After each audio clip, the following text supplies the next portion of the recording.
සුබෝදර්ශනක් අද අපි සමග සම්බන්ධ වෙනවා ශ්‍රී ලංකාවේ හිටපු ප්‍රවීණ ක්‍රිකට් ක්‍රීඩකයෙක් වන මලින්ද සිරිවර්ධන අද වෙරෝනා කිංස් ක්‍රිකට් ක්‍රීඩා පිටියේදී විශේෂයෙන්ම ඔහු අද ආරාධිත අමුත්තා ලෙස සම්බන්ධ වෙනවා කිංස් වෙරෝනා කණ්ඩායම සහ රොයල් පාදුව කණ්ඩායම අතර පවත්වන වාර්ෂිකව පවත්වන බිග් මැච් එකට අන්ඩර් 13 බිග් මැච් එකට අපි ආදරයෙන් සාදරයෙන් ඔබ පිළිගන්නවා. අයබෝන් අපිට පොඩි විස්තරයක් කෙරුවොත් ඔබගේ ක්‍රිකට් ක්‍රීඩාවට පිවිසීම සහ සමුගැනීම අතර ඔබගේ අත්දැකීම අපිත් සමග පොඩ්ඩක් බෙදා ගන්න.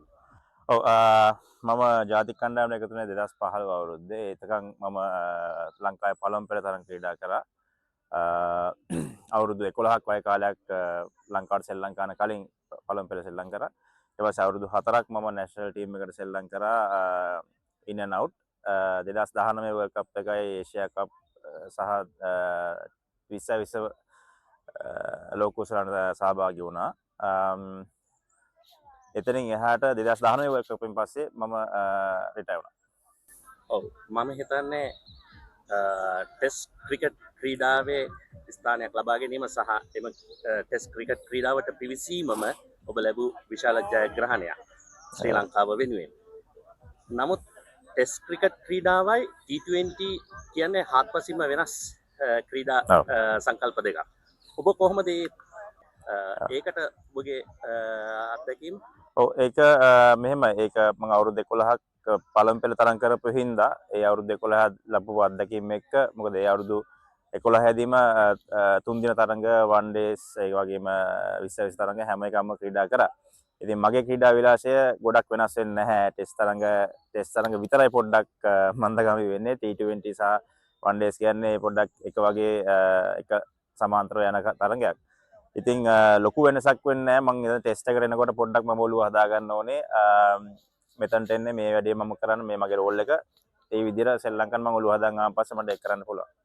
ඔබ මං හිතන්නේ ඉතාලියට විශේෂයෙන්ම ඉතාලියේ ෆෙඩරේෂන් එක හා සම්බන්ධ වෙලා මේ කරන මං හිතන්නේ ඔබ නගර කීපයකට සම්බන්ධ වුණා.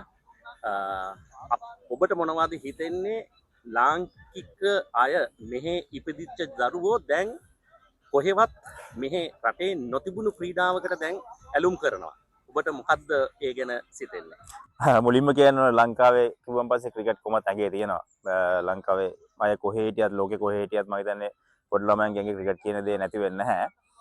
මම දකින්නේ මෙහි ඇත්තටම ලොකු තැනකට යන්න පුළුවන්. මම හිතන්නේ අපේ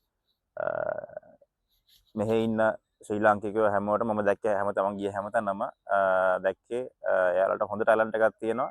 මම නාපෝලි ගියා බොලොඥා ඊට පස්සේ පාදුවා ඒ වගේ හැමතැනම මම දැක්කේ පොඩි ළමයින්ගේ ලොකු ටැලන්ට් එකක් තියෙනවා. ඉතින් ලොකු පහසුකම් නැති වුණත් මේගොල්ලෝ කරන දේ මම හිතන්නේ ගොඩක් දුරට යන්න පුළුවන් කියලා මම හිතනවා ඉස්සරහට.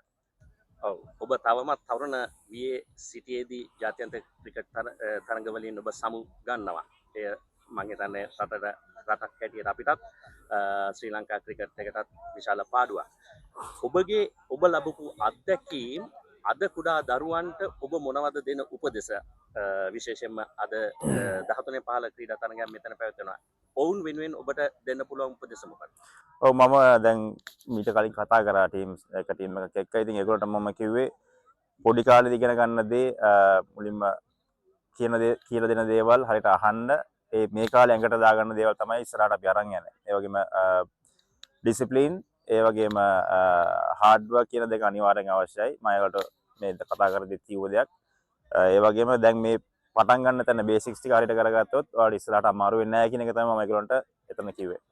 ඉතාලි කණ්ඩායම ජාතික කණ්ඩායම මෙවර T20 ලෝක කුසලානයේ සඳහා තේරීපත් වුණා. ඔබ කොහොමද දකින්නේ ඔවුන්ගේ සම්ප්‍රාප්තිය? නෑ හොඳයි මේ වගේ රටකින් මම හිතන්නේ T20 ක්වොලිෆයි වෙනවා කියන්නේ ලොකු ජයග්‍රහණයක්. ඉතාලිය වගේ රටක. ඉතින් ලොකු අභියෝගයක් තියෙනවා ඒගොල්ලන්ට. ඒ වුණාට මම හිතනවා ඒගොල්ලෝ හොඳට ප්‍රෙපෙයාර් වෙනවා. මම දැක්ක දේවල් එක්ක මම කියන්නේ.